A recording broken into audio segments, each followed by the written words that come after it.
नमस्कार दोस्तों, जय जोहार। मैं कौशल तिवारी और बिहनिया संजय में आपका स्वागत है। पीडब्ल्यूडी विभाग में यानी छत्तीसगढ़ के लोक निर्माण विभाग में क्या नियम कायदों का कोई मतलब नहीं रह गया?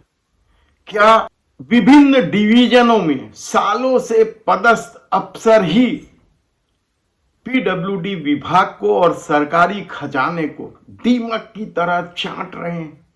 यह सवाल इसलिए उठ रहा है क्योंकि सालों से जो अधिकारी जमे हैं, आप हैरान हो जाएंगे उनकी फेहरिस्त देखकर कि किस तरीके से पीडब्ल्यूडी विभाग के विभिन्न डिवीजनों में ओएसडी के पद पर नियुक्त होने वाले ई तक बन गए। उनका उस शहर से कभी तबादला नहीं हुआ, एक ही शहर में अपनी पूरी नौकरी कर ली।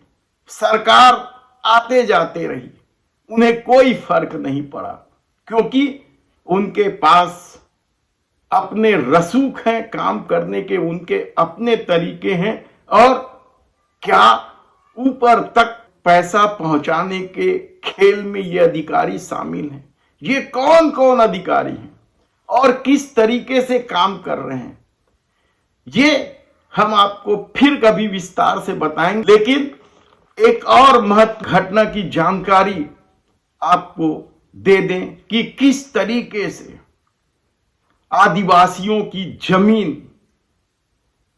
को बेचने की अनुमति देने वाले 3 आईएएस अफसरों को अब लोकायुक्त नापेंगे। ये क्या है पूरा मामला, हम ये पीडब्ल्यूडी वाली खबर के बाद आपको बता रहे हैं कि वे कौन आईएएस है और किस तरीके से 2007 से लेकर 2012 के बीच आदिवासियों की जमीन को बेचने की अनुमति दी थी और अब लोकायुक्त में उनका मामला है। अभी हम बात कर रहे हैं पीडब्ल्यूडी विभाग, बीजापुर से लेकर सरगुजा तक सड़क निर्माण का एक अपनी कहानी है। सड़क निर्माण में घोटाला हो, भवन निर्माण में घोटाला हो, उसकी फेहरिस्त है कि किस तरीके से सालों से जमे अधिकारी खेल खेल रहे हैं बगैर ड्राइंग डिजाइन के। किस तरीके से भुगतान कर दिया जाता है पैसे, किस तरीके से काम पूरा ही नहीं होता है और उसका भुगतान हो जाता है। जो कहानी बीजापुर से आई है उस पर फिर कभी हम चर्चा करेंगे और कौन कौन अधिकारी हैं जो इस पूरे खेल में शामिल हैं, इसकी भी हम आपको पूरी जानकारी देंगे। लेकिन आज हम बात कर रहे हैं उस संस्थान के में बनने वाले भवन का ड्राइंग डिजाइन के बगैर आर्किटेक्ट को भुगतान कर दिया गया 88,12,000 रुपए। आप सोच सकते हैं कि कितनी बड़ी राशि है ये। और यह पूरा मामला 21 सितंबर 2020 को हुए भुगतान को लेकर शुरू होती है और जिस संस्थान के लिए यह भवन बनाया जा रहा है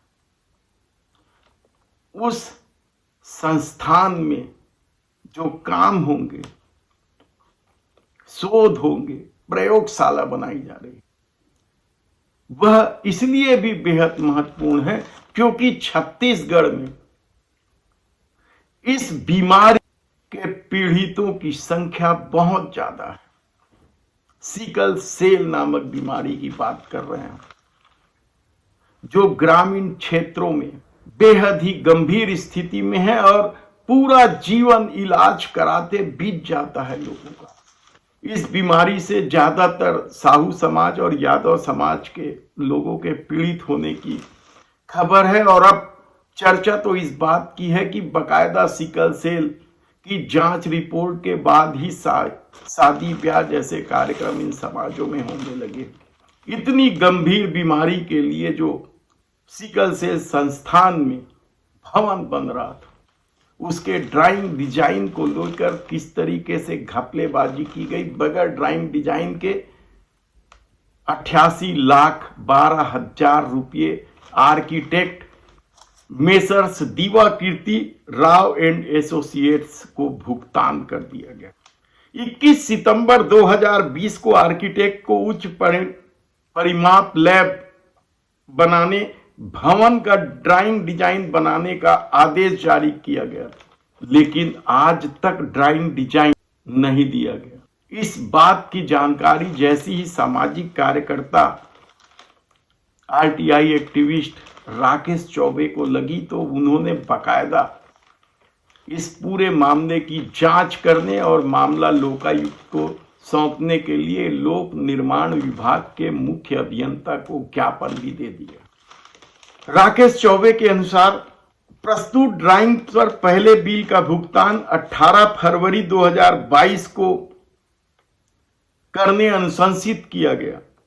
फिर 23 मार्च 2022 को आर्किटेक्ट द्वारा कार्यपालन अभियंता डिवीजन 2 रायपुर को पत्र भेजा गया, जिसमें कहा गया 70% तक समस्त प्रकार का ड्राइंग और डिजाइन प्रस्तुत किया जा चुका है एवं प्रस्तुत डिजाइनों को मुख्य अभियंता द्वारा तकनीकी स्वीकृति भी दी जा चुकी है। इसलिए जो बिल उन्होंने पेश किया है उसका भुगतान शीघ्र किया जाए। और सबसे हैरान कर देने वाली बात कि जिस बिल को भुगतान के लिए भेजा गया था उसमें बकायदा टीप दर्ज की गई थी कि प्रथम तल की डिजाइन VNIT नागपुर से प्राप्त हो चुकी है, अतः भुगतान करने की अनुशंसा की जाती है।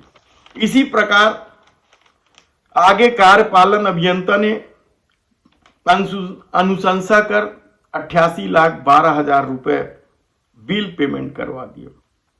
सामाजिक कार्यकर्ता चौबे ने कहा कि राज्य में Indian institute of technology Bhilai तथा राष्ट्रीय इंस्टीट्यूट ऑफ टेक्नोलॉजी रायपुर शहर में स्थित है, तो उन दोनों संस्थानों को नजरअंदाज कर नागपुर के VNIT को क्यों चुना गया। वर्तमान में पूरी डिजाइन ही अमानक हो गई है, जिसके अनुसार उस पर निर्माण करना ही असंभव है।